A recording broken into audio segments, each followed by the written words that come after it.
The next type of motion that we study is the uniformly accelerated motion, which, as the name suggests, is a motion in which the acceleration of the body is a constant.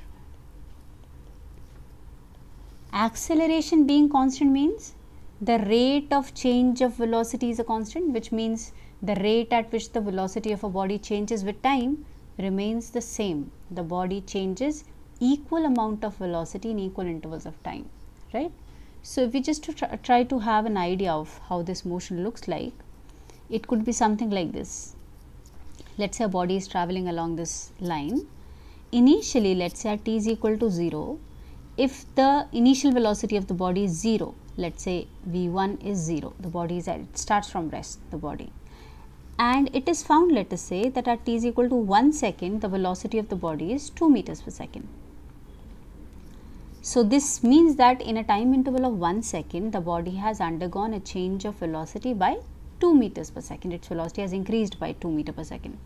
So, if this body is undergoing a uniformly accelerated motion, this would mean that in the next 1 second also the change in the velocity that the body will suffer will be equal to 2 meters per second. So, its velocity will change from 2 meters per second to 4 meters per second in the next 1 second, right. Similarly, at t is equal to 3, then we expect the velocity of the body to be 6 meters per second, another change of 2 meters per second in the third second also. So, this is how the velocity of the body will increase linearly with time. As the time increases, proportional to that the velocity increases. So, this is where the acceleration of the body will come out to be a constant, and it will be a uniformly accelerated motion. Okay. So, to go further into this, we can try and find out the expressions for velocity as well as displacement for this particular type of motion. For velocity, we can start with this defining equation for acceleration. Acceleration is rate of change of velocity dv by dt, and from this equation we can write dv, a small change in velocity suffered by a body, is equal to its acceleration times a small time interval in which we are looking for the change, right. Now, from this equation, if we want to find out the total change in velocity that a body undergoes in a certain time interval, all we need to do to get that is try and add these small changes in velocity in the small intervals of time and keep on adding up all those small changes of velocity. Adding up small dv's would amount to integrating this dv, which will give us the total change in velocity. On the right hand side, it should be integral of a dt then, right. Now, so addition of small changes of velocities dv will give us the total change in velocity, which we can write as delta v. Delta v is the total change. And on the right hand side, see that since the acceleration of this body is a constant, from the rules of integration, we know that in this case a constant can be taken out of the integral. So, a can come out, and within the integral we will be left with dt, right. And integral of dt will be just t, right. So, by integrating the right hand side, the net equation that we are getting is delta v is equal to a times t. Now, understand that delta v is nothing but the total change in velocity, which we can write as v2 minus v1, where v2 is the final velocity and v1 is the initial velocity of the body. If we consider them like that, then this is equal to a times t. In the standard form, as you will find in books, the final velocity is given a notation v and the initial velocity is given a notation u. So, this equation can also be written as v minus u is equal to at, from where we can just make a small change, take u on the other side to get v is equal to u plus at. This is your standard equation in uniformly accelerated motion, which connects the velocity, final velocity of the body at any time t, its initial velocity u, its acceleration a, and the time in which we are looking for the change in velocity. And this equation is called the first equation of motion. First equation of motion. These are standard equations that we study in the chapter. V is equal to u plus at is first of those equations. We shall be studying more of them now. The next equation that we get it from the next definition. The first definition of acceleration is dv by dt. The next definition is that of velocity, which is ds by dt, right? Velocity is defined as rate of change of displacement. Now, the expression for velocity that we have just now obtained in the first equation of motion we can use here.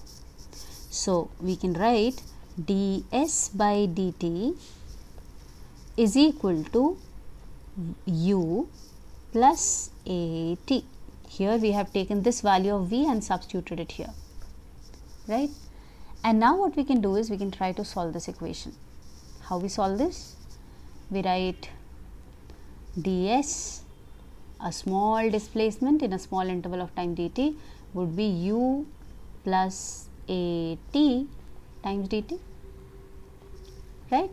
So, this equation is telling you that a small displacement that a body undergoes in a very small interval of time dt will be given by ds is equal to u plus at times dt. And from this equation now, if we want to find out the total displacement of the body, all we need to do is add the small displacements, which mathematically here means integrating ds.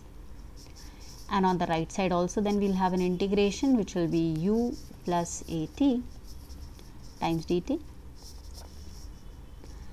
The integral of ds, adding the small displacements that a body undergo, will be nothing but the total displacement of the body s, which on the right hand side will be integral of, we can take this dt inside, open up the bracket and get u times dt plus a into t dt. This is what we will get within the integral. And we can integrate both the terms now separately to get s is equal to, u being a constant once again will remain as it is and we will simply integrate dt. So, I can write it as u into integral of dt plus a also is a constant because we are talking about a uniformly accelerated motion, and inside the integral we will have t dt here. So, we can open up the bracket to write two integrals. See that integral of dt will be t. So, the first term that we will get will be ut plus a into the integral of t dt from the rules that we have in integration is t squared by 2. So, this is the equation that we are getting. In the more standard form, we write it as s is equal to ut plus half a t squared. This is the equation that we call as the second equation of motion. The second equation of motion, and this particular equation connects the displacement of the body s with its initial velocity, its acceleration a, and the time in which we are studying the motion, right? So, see carefully that both of these equations, the first equation and the second equation, these are vector equations. These equations are written in the vector form, which means that when you use these equations into questions, you have to be careful with the direction also of the quantities that you are using here. Velocity, initial velocity, acceleration, displacement, all of these quantities have, their values have to be substituted along with the correct sign. Direction will be represented by the sign of the quantity, right? Positive or negative. We shall see that when we discuss questions associated with these equations. Also see that these equations are valid only in case of uniformly accelerated motion. We are deriving them for uniform acceleration only. We have one more equation to derive, which we can get by combining these two equations itself. So, for the third equation of motion, what we do is we write the first equation of motion, v is equal to u plus at, and the second equation of motion, s is equal to ut plus half at squared. And from the first equation, we try and get the value of t in terms of v, u and a. T will be equal to, see that t can be written as v minus u by a, and substitute this value of t over here and here in the second equation of motion, so that you get s is equal to u into v minus u by a, that is the value of t, plus half a into t squared, that will be v minus u by a whole squared. as we open up and solve this equation, we'll get uv minus u squared by a for the first term plus a by 2 into v squared minus 2uv plus u squared divided by a squared, and see that this one a will cancel out over here. So when we solve these two equations, look carefully that this term, because there is a 2 down here, will cancel out with this uv, and we will, when we solve this, opening this up, when we solve it, the overall term that we'll be getting will be v squared minus u squared. You can just do a bit of mathematics to confirm this. By 2a is what we will get in the denominator, and this is your s. So from here we can make small changes, readjustments to get v squared minus u squared is equal to 2as. See that while we have obtained this equation, in the process I have omitted some of the vector signs. That's because we have done some vector operations here while opening up these brackets. The actual equation in vector form can also be written here, and it will look like this: v dot v minus u dot u is equal to twice of a dot s. But this is not a very commonly used form of this equation. The more commonly used form is this one. So it is in this way that we study this equation. We will remember this equation in this form only. So this is called the third equation of motion. And if you just see this equation connects v, the final velocity, u, the initial velocity, a, the acceleration, and s, the displacement, right? So we can also look for the graphs that we will get in case of a uniformly accelerated motion. We shall do that now. So now we look at the graphs. As we did in case of uniform motion, here also we will first look at the acceleration versus time graph. Acceleration versus time graph. See that the acceleration being a constant for a uniformly accelerated motion, we can simply say that whatever acceleration the body has, it will remain the same throughout. At all the times the acceleration will be the same. So this is the kind of graph we expect for acceleration versus time, right? Then if we look at the velocity versus time graph of the body, velocity versus time, the equation that helps us get this graph will be the first equation of motion, v is equal to u plus a t, because this connects v with t, velocity with time. See from this equation that if we put t is equal to 0 in this equation, the second term will go to 0 and we will be left with v is equal to u. U is the initial velocity of the body, the velocity with which the body starts off. So at t is equal to 0, we expect the velocity to be equal to u, which could be somewhere here. So we can call this point as u. And after that, as t increases, the value of v increases linearly, proportional to t. So the graph will go like this, telling us that as time increases, velocity also increases to reach some final value after a certain finite interval of time, right? So this is the graph that we will get in case of uniformly accelerated motion for velocity versus time. Also observe that in this case, if you could just get the slope of this graph by measuring this angle theta, because it's a straight line graph, it will be one single angle theta that we'll get, and find out the value of tan theta here. That will give us the acceleration, because we know that the slope of velocity time graph gives us acceleration. Since the straight line has a constant slope throughout, it makes the same angle at every point with the time axis. The slope is a constant, which tells us that the acceleration is a constant, right? So this is the velocity time graph, general velocity time graph for a uniformly accelerated motion. Now we can look for the displacement time graph.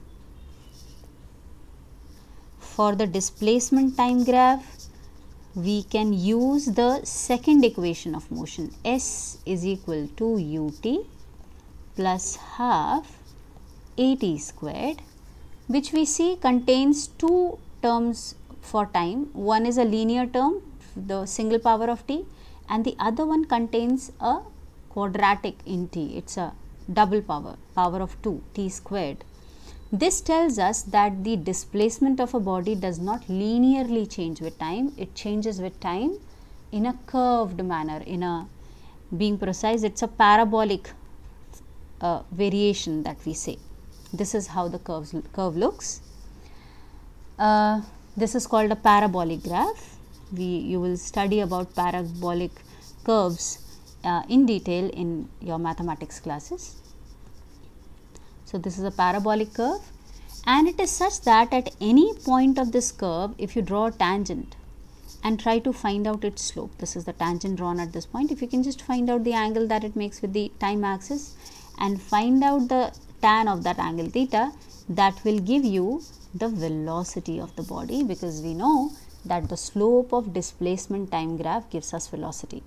And if you just look at the graph carefully, you will observe that as the time is increasing, as time proceeds, the slope of this graph is increasing continuously. As we try to draw tangents at different points of the curve, the slope, the angle theta that the tangent makes with the time axis will keep on increasing, thereby telling us that the velocity of the body is increasing continuously, right? So, this is a commonly found graph, structure of graph for this particular type of motion. We can have various variations within these graphs depending upon some initial conditions. For example, let's say the initial velocity of the body is found to be 0. In that case, u will be 0, and you can see that the velocity time graph will shift slightly. It will shift like this. The graph will be like this now. It will start from the origin, because at t is equal to 0, the velocity of the body will be 0. So, such small changes can be understood later on from case to case basis, but usually this is the nature of graph that you get for such a motion. So, just to revise, because this is a very important type of motion that we are studying here. For a uniformly accelerated motion, we have 3 equations of motion, right? Namely, v is equal to u plus at, v is equal to u plus at, s is equal to ut plus half at squared, and third one is v squared minus u squared is equal to 2as. The first equation connects the final velocity, the initial velocity, the acceleration and the time. The second equation connects the displacement, the initial velocity, the acceleration and the time. And the third equation connects the final velocity, the initial velocity, the acceleration and the displacement. So, depending upon the question in hand, you can choose any one of these equations or maybe a couple of equations to solve your problem. Okay. Also notice that these are vector equations, so whenever we use them, we have to be careful with the direction of the vector quantities that are being used. In the next video now, we shall discuss some problems associated with the uniformly accelerated motion.